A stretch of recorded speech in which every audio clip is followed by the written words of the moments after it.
Politics Raw, the candidates one-on-one. Now David Hernandez, the community leader in the crowded race for mayor, saying the job should be 24/7. The mayor's job is a full-time position, and it needs to be focused on the task at hand. I'm Miguel Medina, Digital News Raw. Let's get straight to it. We want to talk to David Hernandez, who is a candidate for Los Angeles City Mayor. He joins us now to talk a little bit about his race for him. Mr. Hernandez, thanks for joining us. Oh, thank you, and and thank you to the station for.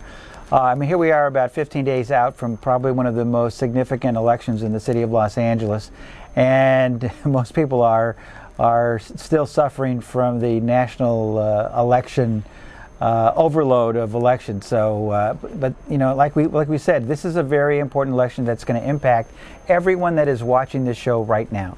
All right, we'll start off first with tell us why you are running for mayor. Well, first of all, I've lived in Los Angeles for 60 years, and been involved in the community for so many years at different levels, not only with education, with gang violence, with animal rights issues, all different services, that I have found that there are many challenges that can be addressed if the vital resources and the priorities are set. So knowing that there are things that can be resolved and observing that they're not being focused on, I'm really left with only two choices. One is to move, or stay in my community and do what I can in order to bring that real change and the real focus and priorities about. And that's what has me involved in this race today. You're running against the obvious incumbent in this race, which is Antonio Villaraigosa. Give us your assessment of his time in office. What has he done right? What has he done wrong? What would you do better? Well, I believe the biggest or the most glaring area where he has diverted so much of his time toward his effort to take over LAUSD that much of that time and that energy, resources, relationships should have been focused on doing what the job at hand is, and that is being the mayor of Los Angeles. When we look at the emergency preparedness, I mean, here we are today, it's with the weather, with the training, and we just went through a summer of fires, and there's a threat of floods, and this is Los Angeles, and there's always a threat of earthquakes. Los Angeles, according to the city controller, is basically groping in the dark when it comes to emergency preparedness. Whether it's crime, whether it's the streets, whether it's public safety, whatever the issue is, this is a full-time job. It's not a part-time job. And while the schools and education and our children's future are vital, we elect individuals to oversee the governance of LAUSD. So what we need to focus on, jobs here in Los Angeles. I received an email right before coming here from a gentleman named Jose in Pacoima. He wants to know, if I'm going to be mayor, what am I going to do for jobs for people here in Los Angeles? And he also wants to know, and what many people are asking, is what am I going to do about public safety? Like I said, he lives in Pacoima. There are shootings almost every other week, but it's not only in Pacoima. It's in Sun Valley, North Hollywood, it's in South Los Angeles, it's in San Pedro, it's wherever we go. So I believe the mayor's job is a full-time position, and it needs to be focused on the task at hand. So would I be right in assuming that you don't think this mayor currently does focus on the job as a full-time position? Oh, sure. I'm positive that that he doesn't. Only, and that is reflective of the priorities that he has seemed to set when looking at trying to take over LAUSD rather than focusing on, say, we'll give one example. The new police building that's being built in downtown Los Angeles. I mean, that's a $500 million project that was done with only one bid. When you look at the policies that are not being adhered to because there is no oversight, and let's face it, the job of the mayor, he is the CEO. Look at the city council members in each of their 15 districts. They are the board of directors of the city of Los Angeles. You out in the audience, you are the ones, you are the stakeholders, you are the stockholders that the CEO and the board of directors are accountable to.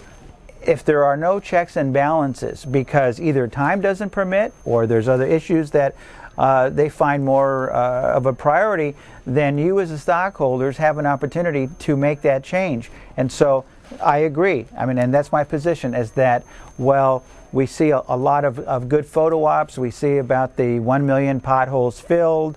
I mean, by the time it stops raining in the next 2 days, all of those glaring potholes will be very apparent.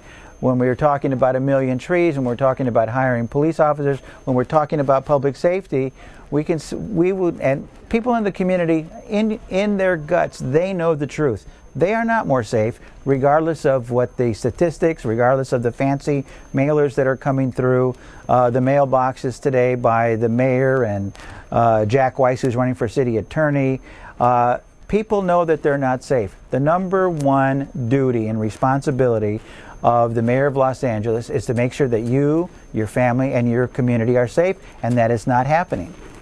Let's talk about a controversial issue that will be on the ballot along with the mayor's race. We're talking about Measure B, which is the biggest solar project in U.S. history. It was sped through the city council to get on the ballot. Talk to us. We know you're an opponent. Talk to us about why you're an opponent to Measure B. Well, first of all, we have to look at Measure B in different sections. It's being promoted as solar energy. Now, there's not many people that are against solar energy. However, Los Angeles is already moving forward and leading the way in solar energy. I'm the president of the foundation board at Los Angeles Mission College in Sylmar.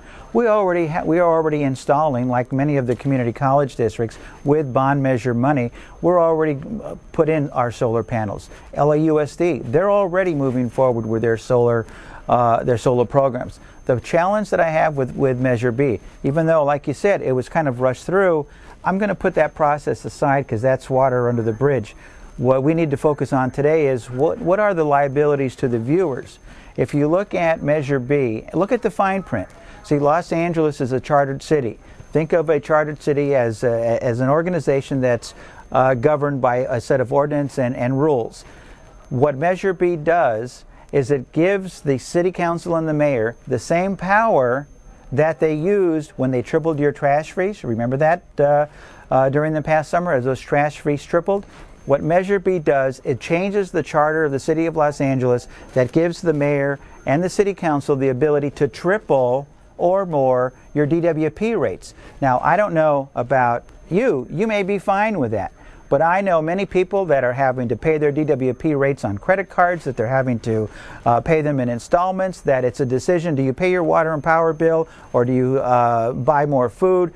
I don't believe that as voters we should be placed in a position where we are going to jeopardize the financial security of our seniors, or those on fixed income, or just anyone that is going to be impacted by Measure B. So absolutely yes for solar, but not for Measure B. It is something that we cannot afford, especially with these challenging financial times.